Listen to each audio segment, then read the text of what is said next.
கர்த்தரின் கர்த்தரின் கேள்வி. கர்த்தரின் கேள்வி.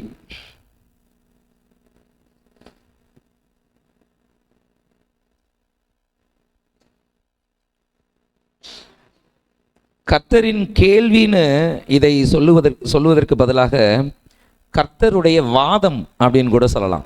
வாதம்னா என்ன? ஆர்கியூமெண்ட். ஓகே, வக்கீல் வாதிடுகிறார், அது ஆர்கியூமெண்ட்னு சொல்ல முடியாது. சில நேரங்களில் வழக்காடுதல், இது கர்த்தருடைய வழக்காடுதல். யாருக்கும் கர்த்தர் உங்களோட வழக்காட முடியுமா? சரியான வார்த்தையை சித்ரா சிஸ்டர் தான் சொல்லியிருக்காங்க. அவங்களுக்கு ஒரு கரங்களை தட்டிடலாம். நானே தடுமாறினேன் அந்த வார்த்தையை கண்டுபிடிக்க. வழக்காடுதல், கர்த்தரின் வழக்காடுதல். கேள்வி கிடையாது, வாதம் கிடையாது, வழக்காடுதல். மிகச்சரியான வார்த்தை. நான் இங்கிலீஷில் எழுதியிருக்கேன். ஆமாம், கர்த்தருடைய வழக்காடுதல் நம்மை நோக்கி வருகிறது. நம்மகிட்ட வழக்காடுவாரா? வழக்காடுற அளவுக்கு நம்ம பெரிய ஆளா? சொல்லுங்கள், சும்மா சொல்லுங்கள். வழக்காடுகிற அளவுக்கு நம்ம பெரிய ஆளா? இல்லை, ஆனால் வழக்காடுகிறார். ஏன் தெரியுமா? உங்களை பெரிய நபர் என்று எண்ணி. நமக்கு அவர் கொடுக்கிற மகிமையெல்லாம் நீங்களும் நானும் யோசிக்க முடியாதது. சிலரை பார்த்து நான் திட்டுவேன், என் முன்னாடி நின்று பேசுறது கூட உனக்கெல்லாம் தகுதி கிடையாது சொல்லியிருக்கேன். நான் சொல்லியிருக்கேன், இப்போவும் சொல்லுவேன். ஸ்டூடெண்ட்ஸ் எல்லாம் சில சமயங்களில் எகிரி பேசுவாங்க. வேறு வழி இல்லை, அவனை அடக்கணும். You idiot, you are good for nothing. நீ ஒன்றுக்கும் உதவாதவன், என் முன்னாடி நிற்கிறதுக்கே உனக்கு தகுதி இல்லை, நீ எல்லாம் என்னை எகுற அப்படின்னுவேன்.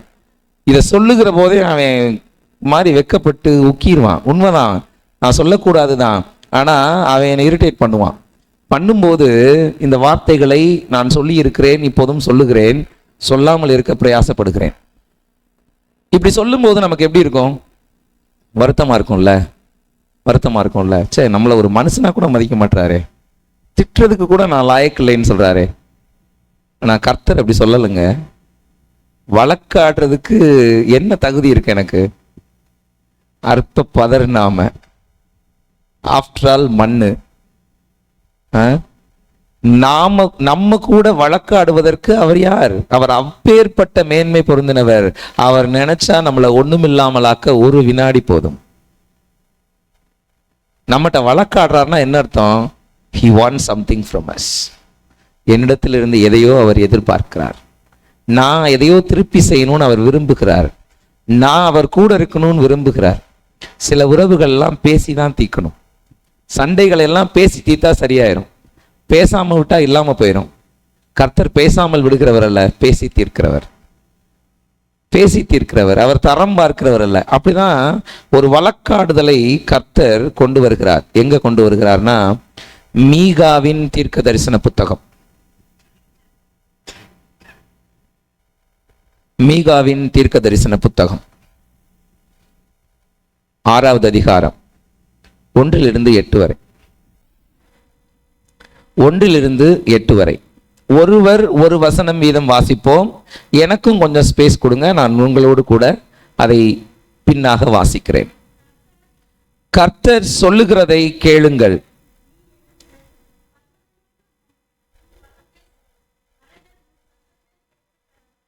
நீ எழுந்து பர்வதங்களுக்கு முன் உன் வழக்கை சொல், மலைகள் உன் சத்தத்தை கேட்க கடவது. பர்வதங்களே, பூமியின் உறுதியான அஸ்திபாரங்களே, கர்த்தருடைய வழக்கை கேளுங்கள். கர்த்தருக்கு அவர் ஜனத்தோடே வழக்கு இருக்கிறது. இஸ்ரவேலோடே அவர் வழக்காடுவார். என் ஜனமே, நான் உனக்கு என்ன செய்தேன்? நான் எதினால் உன்னை விசனப்படுத்தினேன்? எனக்கு எதிரே உத்தரவு சொல். நான் உன்னை எகிப்து தேசத்திலிருந்து வரப்பண்ணி அடிமைத்தன வீட்டிலிருந்து மீட்டு கொண்டு மோசே, ஆரோன், மிரியாம் என்பவர்களை உனக்கு முன்பாக அனுப்பினேன். என் ஜனமே, மோவாபின் ராஜாவாகிய பாலாக் பண்ணின யோசனை இன்னதென்றும் பேயோரின் குமாரனான பிலேயாம் அவனுக்கு பிரதியுத்தரமாக சொன்னது இன்னதென்றும் சித்தீம் தொடங்கி கில்கால் மட்டும் நடந்தது இன்னதென்றும் நீ கர்த்தருடைய நீதிகளை அறிந்து கொள்ளும்படி நினைத்துக்கொள். அடுத்தது வாசிங்க. எண்ணத்தை கொண்டு நான் கர்த்தருடைய சந்நிதியில் வந்து உன்னதமான தேவனுக்கு முன்பாக பணிந்து கொள்வேன். தகன பலிகளை கொண்டும் 1 வயது கன்றுக்குட்டிகளை கொண்டும் அவர் சந்நிதியில் வரவேண்டுமோ? ஆயிரங்களான ஆட்டுக்கடாக்களின் பேரிலும் எண்ணெயாய் ஓடுகிற 10,000 ஆறுகளின் பேரிலும் கர்த்தர் பிரியமாயிருப்பாரோ? என் அக்கிரமத்தை போக்க என் முதற் பேரானவனையும் என் ஆத்மாவின் பாவத்தை போக்க என் கற்பக்கனியையும் கொடுக்க வேண்டுமோ? மனுஷனே, நன்மை இன்னதென்று அவர் உனக்கு அறிவித்திருக்கிறார்.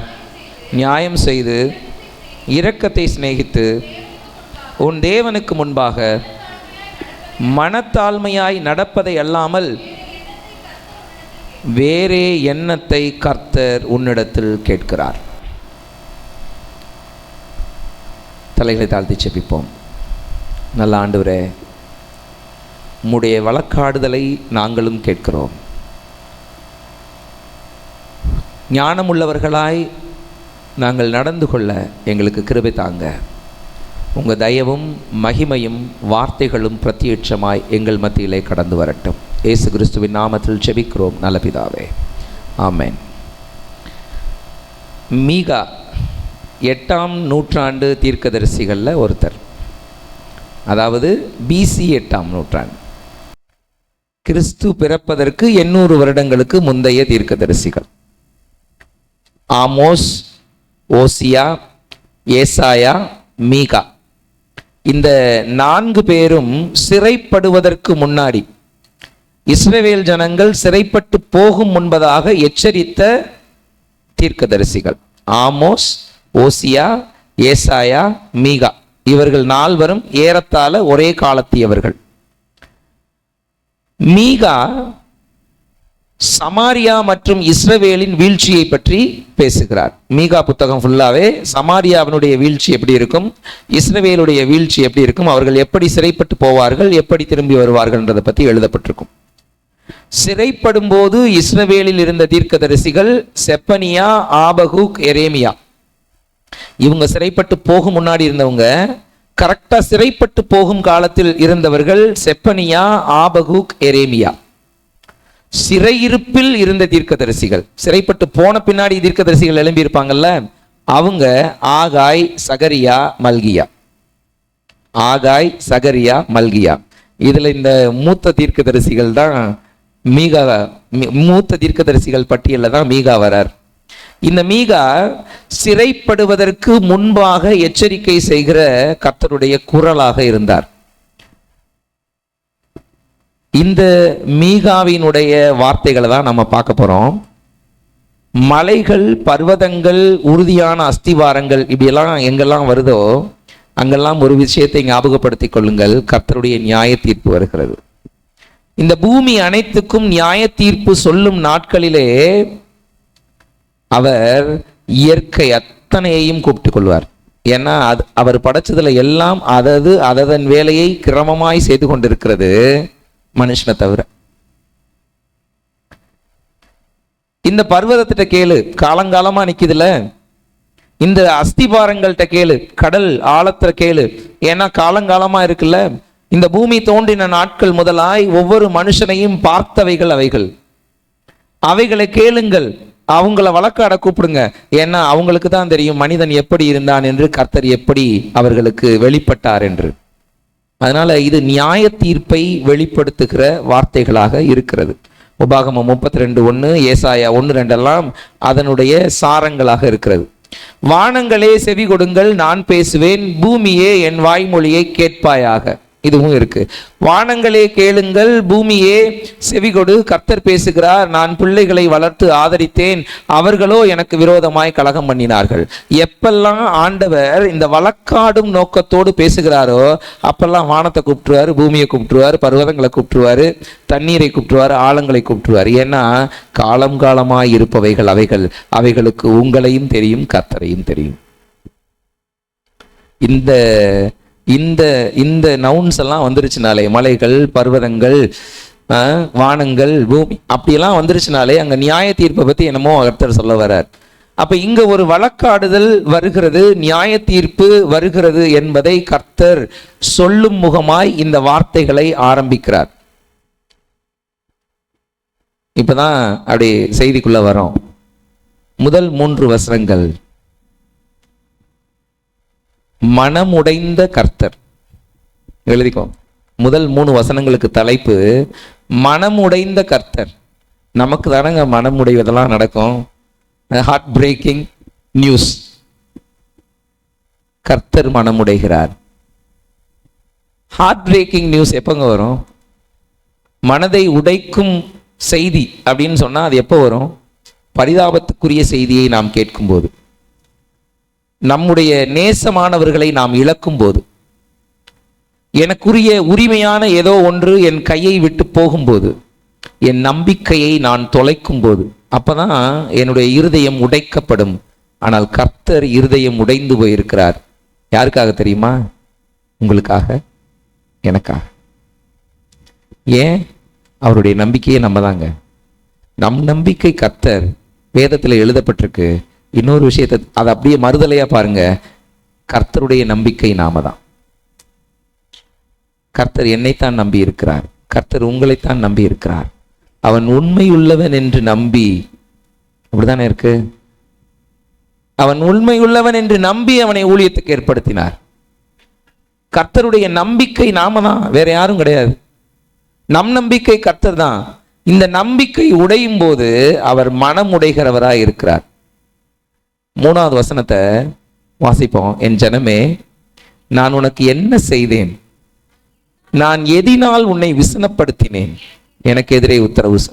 இப்படி இருக்கியே, நான் சொல்றது எதுவுமே உன் காதுல விழலையே, என்னை சங்கடப்படுத்திட்டே இருக்கியே, என்னை கஷ்டப்படுத்திட்டே இருக்கியே, நான் சொல்லுகிற பிரகாரமாக உன்னுடைய வாழ்க்கை இல்லையே, நான் உன்னை ஏதாவது கஷ்டப்படுத்தி இருக்கனா? எனக்கு காரணம் சொல்லு. பிள்ளை ஏதாவது தப்பு போச்சுன்னா பெற்றோர் சொல்லுவாங்க, உனக்கு என்ன குறை வச்சேன், ஏன் இப்படி பண்ற? கேட்போமா? கேட்டிருக்கோமா? ஆமா, கேட்டிருக்கோம். உனக்கு என்ன குறை வச்சேன்? அதைத்தான் கர்த்தர் கேட்கிறார். நான் உனக்கு என்ன குறை வச்சேன்? உனக்கு நான் வச்ச குறை என்ன? நான் உன்னை ஏதாவது ஒரு விஷயத்துல குறைவாக வைத்திருக்கிறேனா, விசனப்பட வைத்திருக்கிறேனா? ஏன் நீ இப்படி இருக்க? எனக்கு உத்தரவு சொல்லு, எனக்கு பதில் சொல்லு. இந்த கேள்விய இஸ்ரவேல் ஜனங்களை பார்த்து கர்த்தர் கேட்பதற்கு காரணம் என்ன அப்படின்னு பார்த்தோம்னா, மீகாவின் புத்தகத்துல 3 வகையான பிரச்சனைகள் சொல்லப்பட்டிருக்கு. அதிகாரம் 1 முழுமையும் என்ன சொல்லப்பட்டிருக்குன்னா, பக்தியற்ற பக்தி.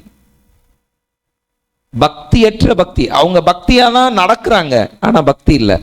எல்லா காணிக்கைகளையும் கொண்டுட்டு வருவாங்க, எல்லா பலிகளையும் செலுத்துவாங்க, எல்லா திருவிழாக்களையும் செலிப்ரேட் பண்ணுவாங்க, கர்த்தரை ஆகா ஓஹோன்னு புகழ்வாங்க, பாடுவாங்க.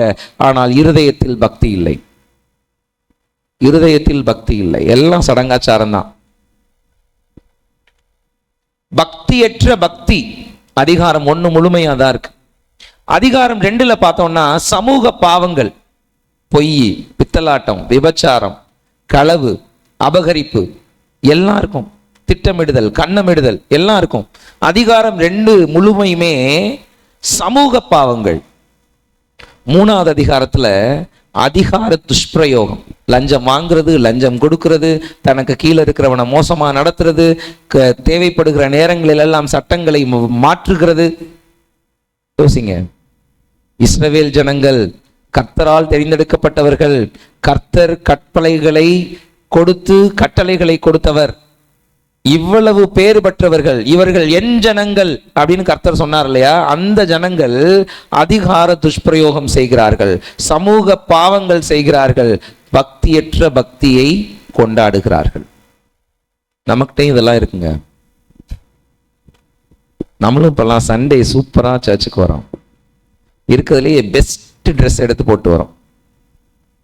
அழகாக மேக்கப் போட்டுக்கிறோம், மைல்டா, யாருக்கும் உறுத்தாம எவ்வளவு பிளசண்டா வர முடியுமோ வர்றோம். காணிக்கைகளை உதாரத்துவமாய் கொடுக்கிறோம். சூப்பராக பாட்டு பாடுறோம். வேதங்களை ரொம்ப அழகாக தெளிவாக வாசிக்கிறோம். சில நேரங்களில் வேதங்களை ரொம்ப அழகாக பிரசங்கம் கூட பண்ணுறோம். ஆனால் அந்த பக்தி வாழ்க்கைக்குள்ளே உண்மையான பக்தி இருக்கிறதா? உண்மையான பக்தினா கர்த்தர் மேல் அன்பு. இந்த பூமியில் இருக்கிற உறவுகளுக்காக என் இதயம் அடித்து கொள்ளும். இந்த பூமியில் இருக்கிற உறவுகளுக்காக நான் எதையோ செய்து கொண்டே இருப்பேன்.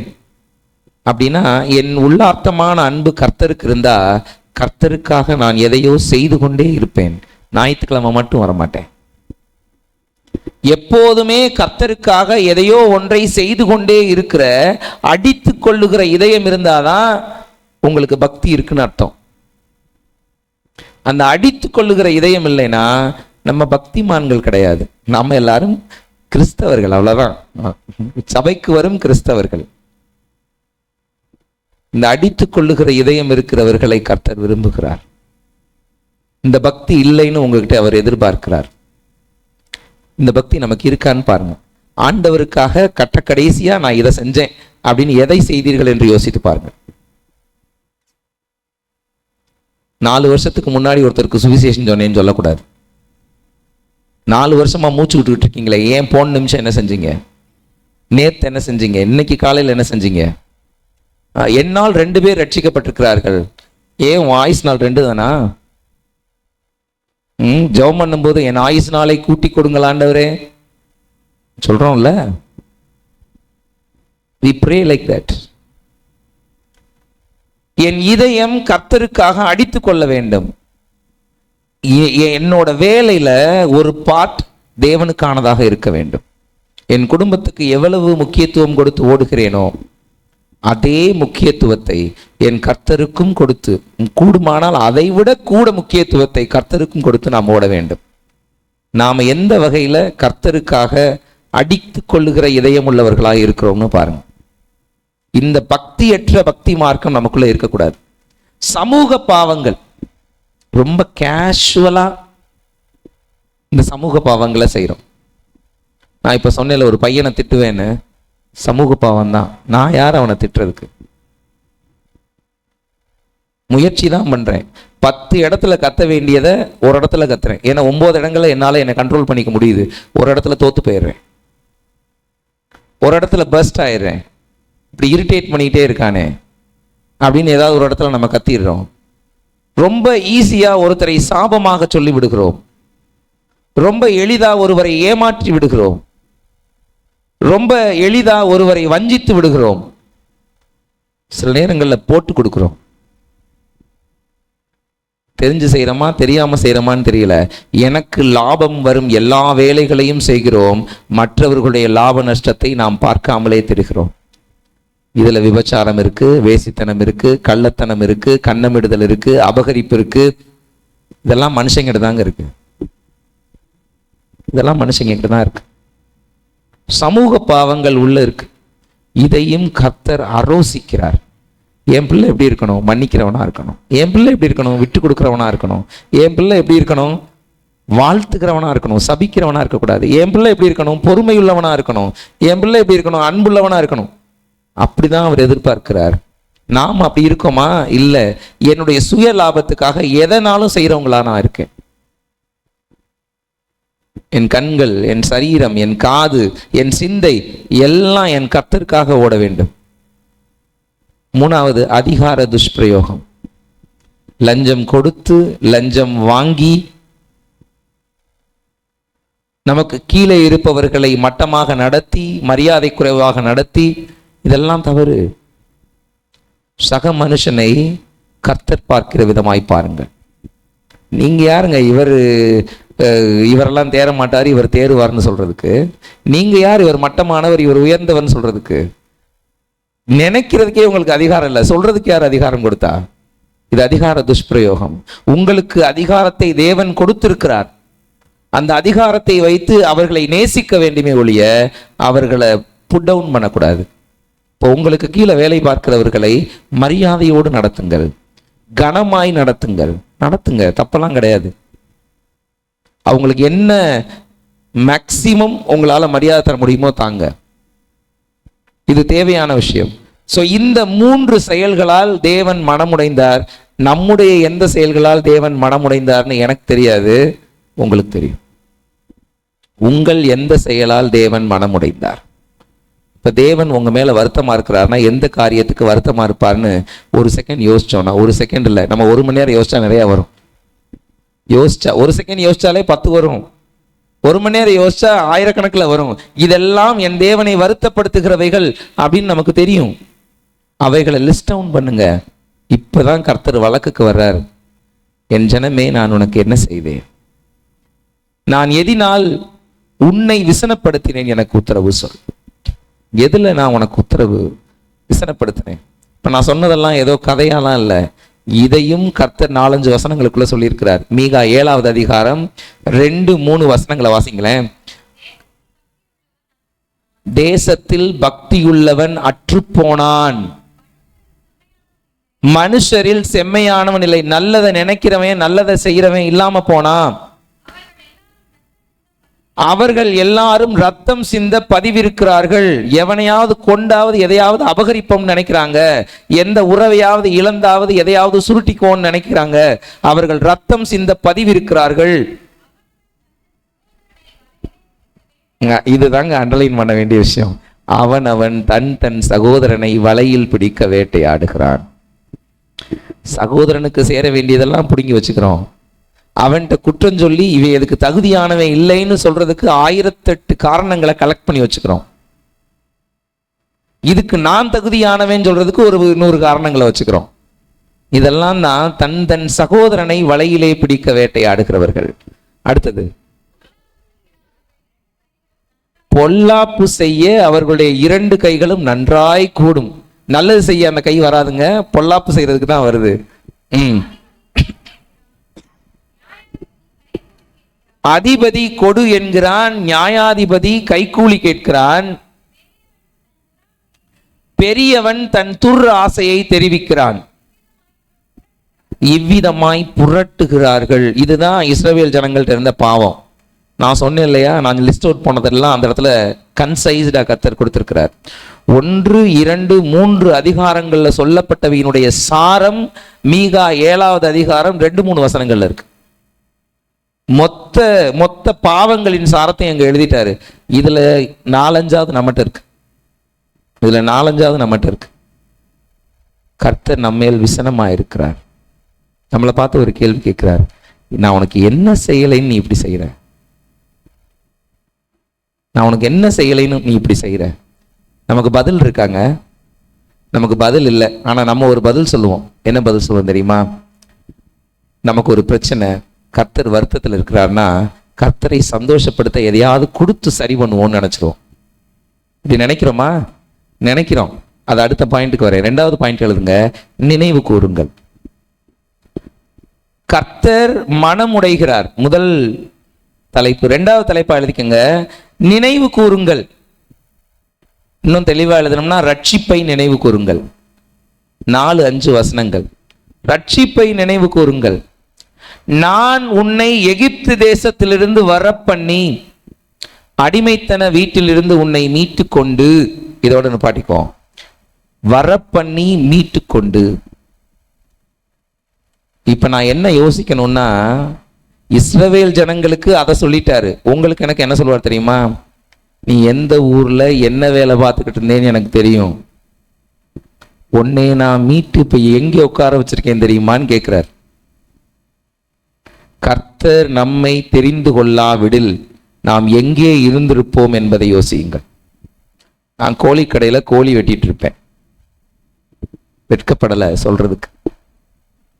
நான் கோழிக்கடையில கோழி வெட்டிட்டு இருப்பேன், இல்லைன்னா பலசர கடையில தராசை தொலைச்சுக்கிட்டு இருப்பேன்.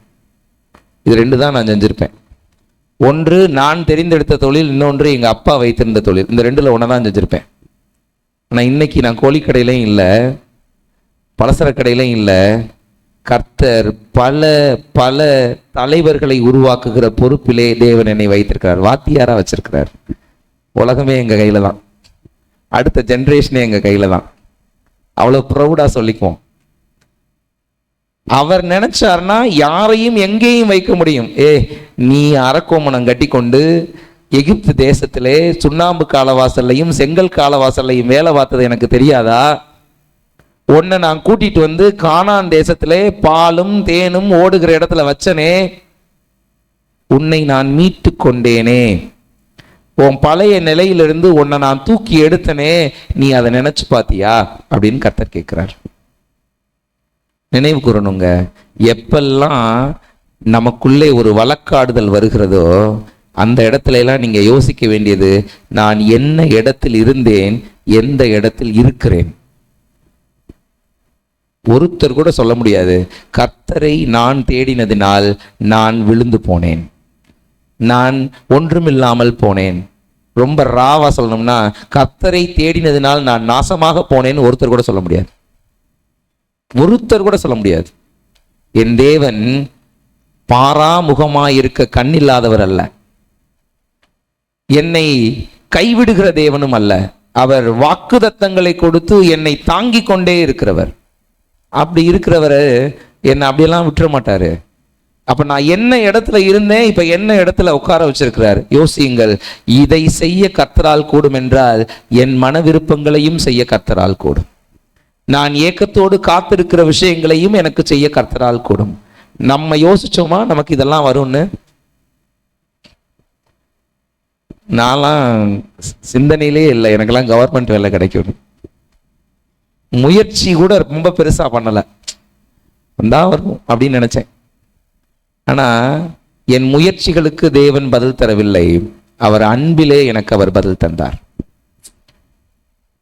எத்தனையோ அறிவாளிகள் இந்த பூமியில இருக்கும்போது, இந்த தமிழகத்துல இருக்கும்போது, இந்த பேதையை தேவன் தெரிந்தெடுத்தார். ஒரு வேலையை அவர் கொடுத்திருக்கிறார். என்னை விட நிறைய அறிவாளிகளுக்கு இந்த வேலை இல்லை, என்னை விட சிறந்த பேச்சாளர்களுக்கு இந்த வேலை இல்லை. நம்ம திறமையில நம்ம வேலைக்கு வந்துட்டோம்னு ஒரு நாள் நினைக்காதீங்க. இந்த இருப்பு கர்த்தர் தந்தது, இந்த இருப்பு கர்த்தர் தந்தது, இந்த வாழ்க்கை கர்த்தர் தந்தது, இந்த பிள்ளைகள் கர்த்தர் தந்தது.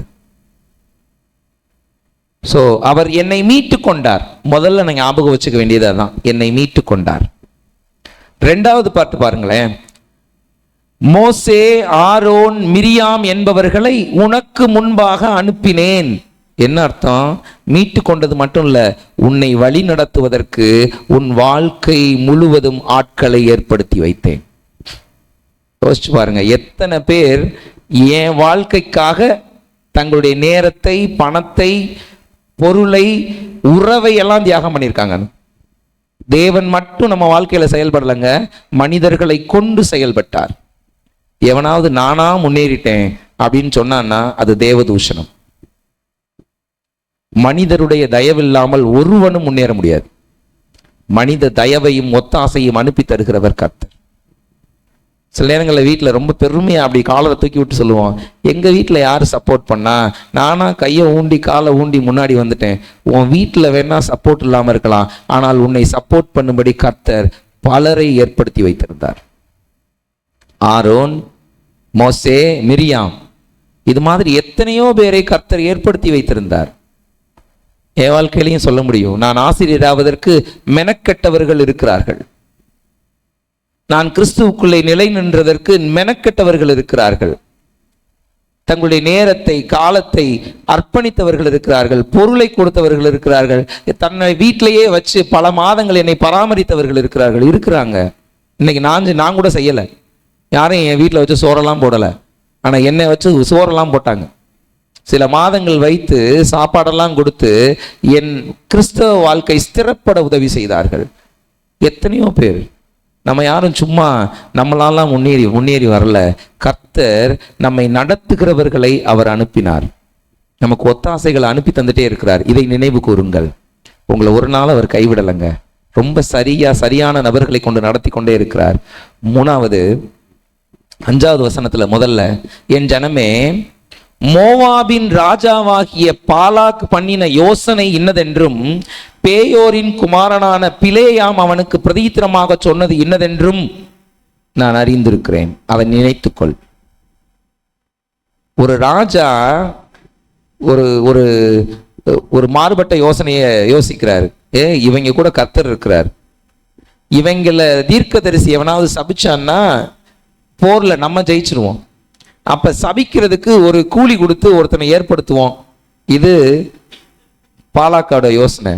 பிலேயாம் அதுக்கு கைக்கூலி ஆகிறாரு. இது கர்த்தர் சொல்லுகிறார், இது எனக்கும் தெரியும் உனக்கும் தெரியும். சத்துருக்கள் வேறு வேறு திட்டங்களை தீட்டிக் கொண்டு உன்னிடத்திலே வருகிறார்கள். எல்லாவற்றையும் அதமாக்கி போட்டேனே, ஞாபகம் கொள். சத்துருக்கள் செய்த எல்லா கிரியைகளையும் ஒன்றுமில்லாமல் பண்ணின கர்த்தர் நம்முடைய கர்த்தர்.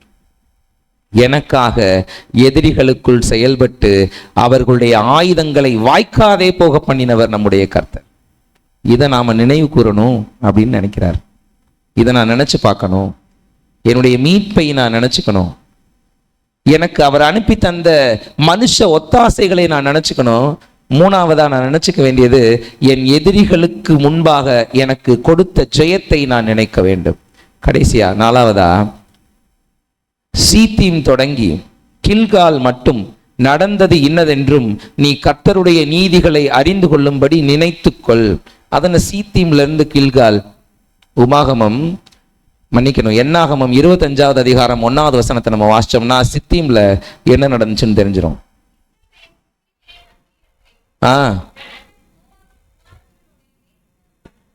போதும், அந்த அதிகாரத்தை பூரா வாசிச்சோம்னா கன்றாவியா இருக்கும்.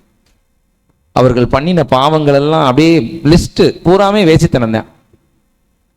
நாம பண்ணின வேசித்தனங்களை யோசித்து பாருங்கள். அது லிட்ரலா இருக்கணும்னு அவசியம் இல்லை. ஆனா இந்த சிந்தை ஒரு நாளும் நல்லதில்லை. இந்த சிந்தை நல்லதை நினைக்காதுங்க. நான் சிந்தையில் கூட அப்படியெல்லாம் இல்லை அப்படின்னு சொன்னா நாம பாவம் பண்ணினவர்கள். ஏன்னா என் சிந்தை மகா திருக்கு முறுக்கானது, கேடானது. அதுக்கு நல்லதையே சிந்திக்க தெரியாது. நம்ம நல்லது 40% சிந்திக்கிறோம், கெட்டது 60% சிந்திக்கிறோம். ஆனா கர்த்தருக்கு பயப்படுகிற பயம் நமக்குள்ள இருக்கும்போது அந்த சிந்தனைகளை புறந்தள்ளி விட்டு இந்த 40% எக்ஸிக்யூட் பண்றோம். இதுதான் நடைமுறை. ஆனா சிந்திக்கவே மாட்டேன்னு நான் சொல்ல முடியாது. இங்க வேசித்தனம் பண்ணினார்கள், அதனாலே அவர்கள் எரிகோக்குள்ள போக முடியல. அங்க தோத்து போறாங்க. அவங்க ஜெயிக்க முடியல, யோர்தானை கடக்க முடியல.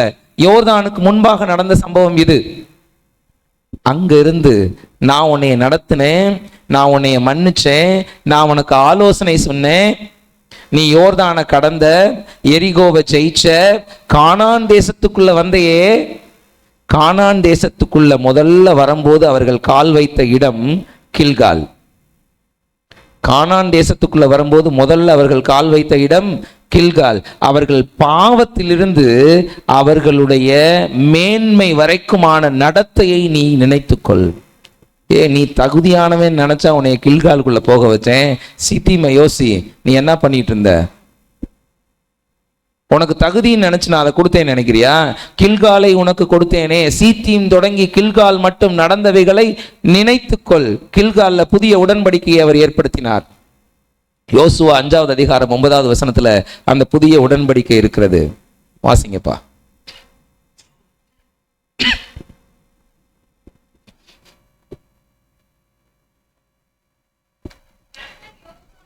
கர்த்தர் யோசுவாவை நோக்கி, இன்று எகிப்தின் நிந்தையை உங்கள் மேல் இராதபடிக்கு புரட்டி போட்டேன் என்றார்.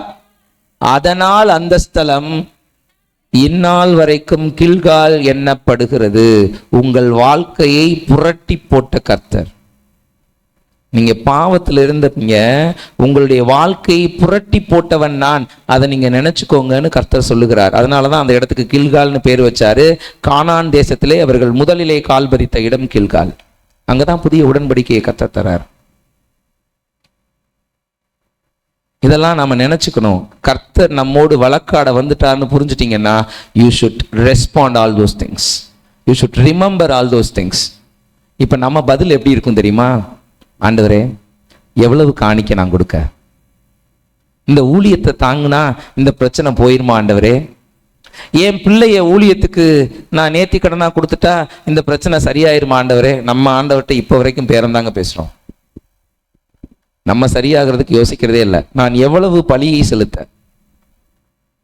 எவ்வளவு உயர்ந்த பழியை செலுத்த, என் பிள்ளைய வேணா கொடுத்துறவா?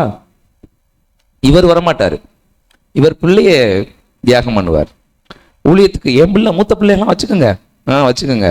நீங்க என்ன பண்றீங்க? நாங்க ஊழியத்துக்கு அனுப்புவோம்.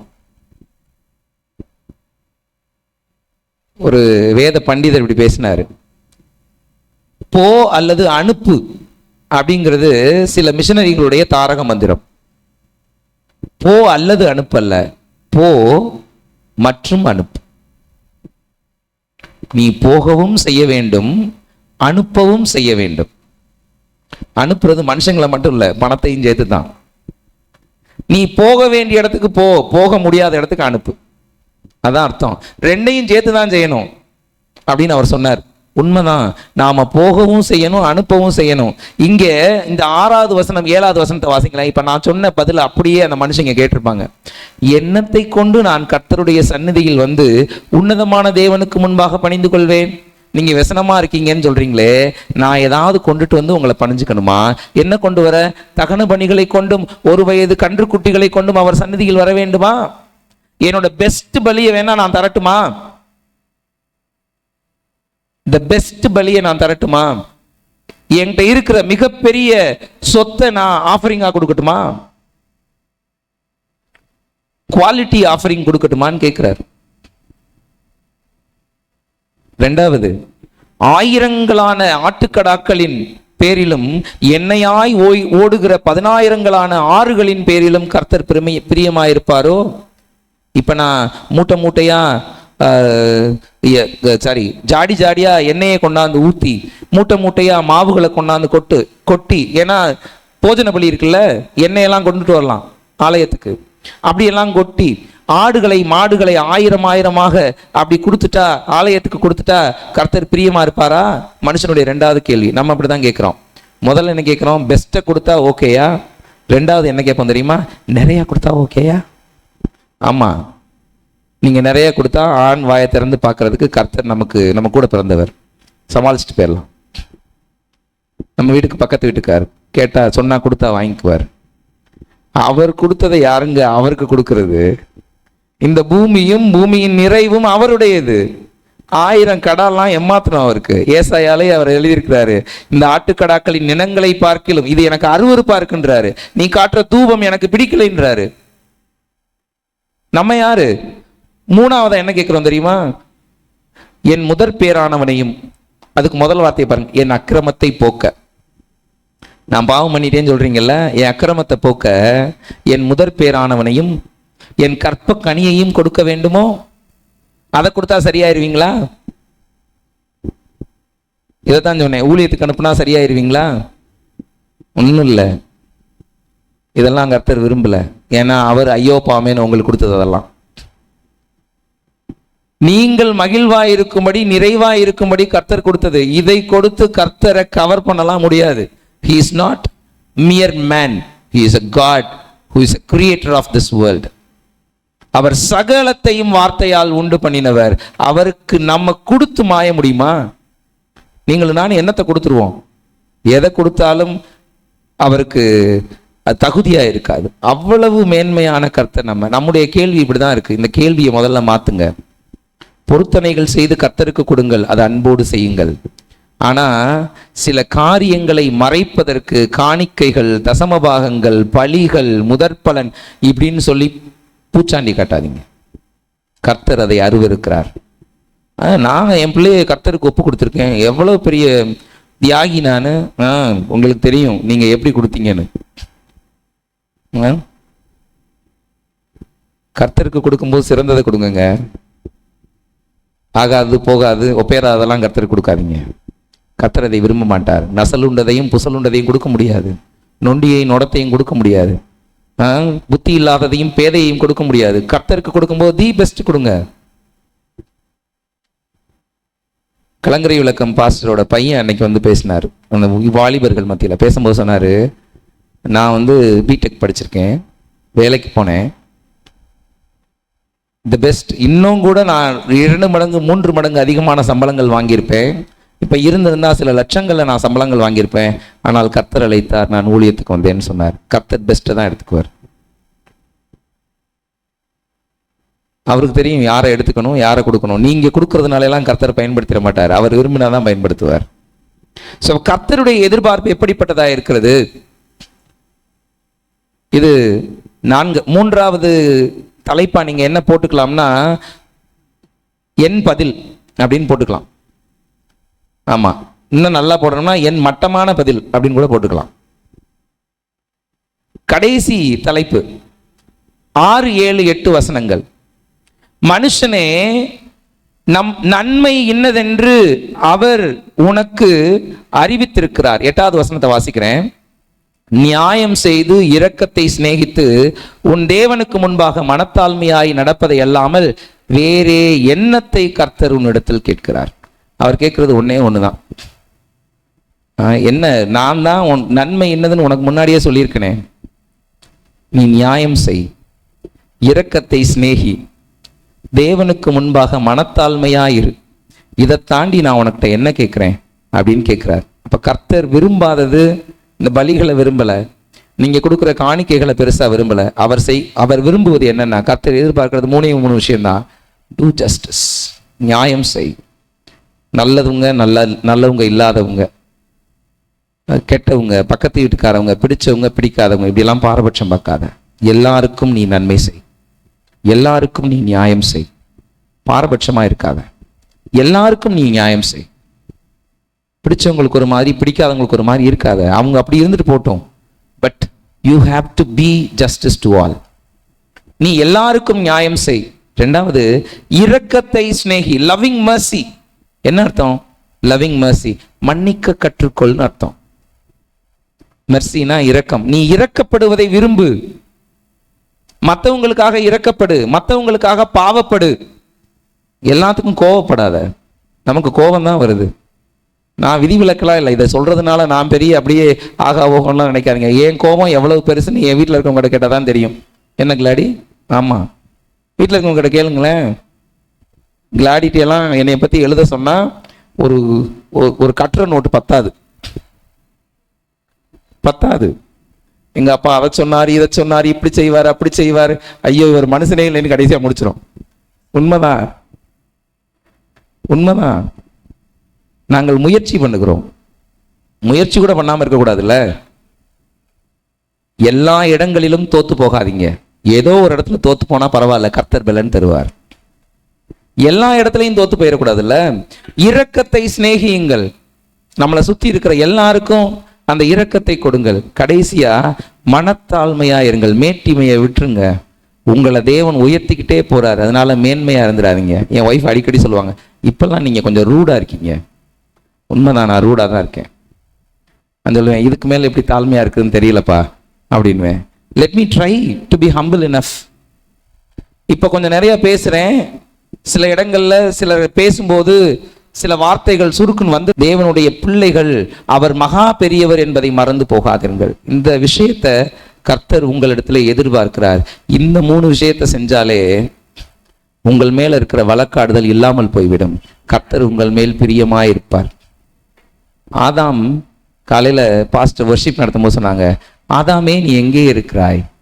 அப்படித்தாங்க நம்மளும் போய் எங்கேயோ ஒளிஞ்சுக்கிறோம். ஆண்டவர் எங்க கேட்கிறாரு, நான் உன்னை என்ன விசனப்படுத்தினேன்? அப்படித்தான் கேட்டிருப்பார் ஆதாம்கிட்ட.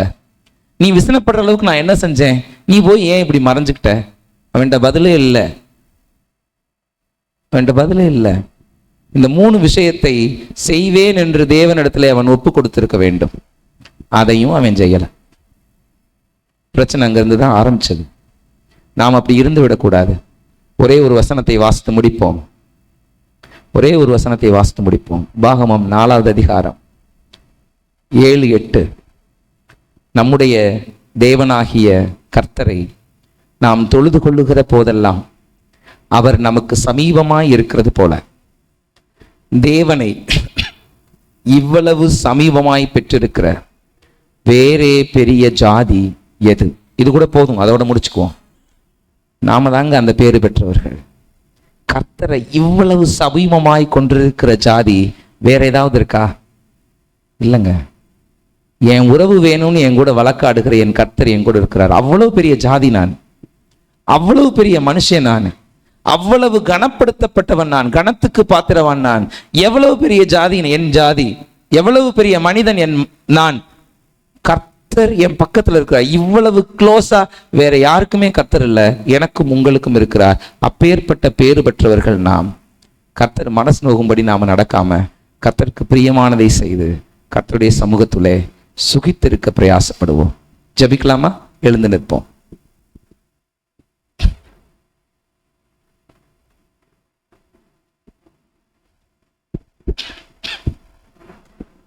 மகா இரக்கமுள்ள எங்களின் ஆண்டவரே, உம்மை துதிக்கிறோம். இந்த ராத்திரி வேலைக்காக நாங்கள் நன்றி செலுத்துகிறோம். எங்களோடு பேசி இருக்கிறீர். நீர் மனமுடைந்தவராய் எங்களோடு வழக்காடுகிறீர். நாங்கள் நினைவு கூற வேண்டியவைகளை எங்களுக்கு ஞாபகப்படுத்தி இருக்கிறீர். எங்களுடைய கேள்விகள் அபத்தமானவைகள் என்பதை எங்களுக்கு சொல்லி தந்திருக்கிறீர். ஆண்டவரே, நீர் என்ன எதிர்பார்க்கிறீர் என்பதையும் எங்களுக்கு சொல்லி இருக்கிறீர். நீர் விரும்பினபடியாய் நாங்கள் வாழ எங்களை அர்ப்பணிக்கிறோம், எங்களை ஒப்புக் கொடுக்கிறோம். எங்கள் வாழ்வின் குறைவுகளில் எல்லாம் நீர் நிறைவை கட்டளையிட வேண்டுமென நாங்கள் ஜெபிக்கிறோம். ஏக்கத்தோடும் வாஞ்சையோடும் வந்திருக்கிற ஒவ்வொருவரையும் திருப்தியாக்கி அனுப்ப வேண்டுமென நாங்கள் ஜெபிக்கிறோம். உமது சமூகம் எங்கள் வாழ்க்கை முழுமையும் இருக்கட்டும். உமது பிரசன்னத்திலே நாங்கள் சுகித்திருக்க எங்களுக்கு பலன் தாங்க. இயேசு கிறிஸ்துவின் நாமத்தில் ஜெபிக்கிறோம் நல்ல பிதாவே, ஆமென். என் ஆத்துமாவே கர்த்தரை ஸ்தோத்திரி, என் முழு உள்ளமே அவருடைய பிரஸ்த நாமத்தை ஸ்தோத்திரி. என் ஆத்துமாவே கர்த்தரை ஸ்தோத்திரி, கர்த்தர் செய்த சகல உபகாரங்களையும் மறவாதே. ஆமென், ஆமென், ஆமென். தேங்க்யூ.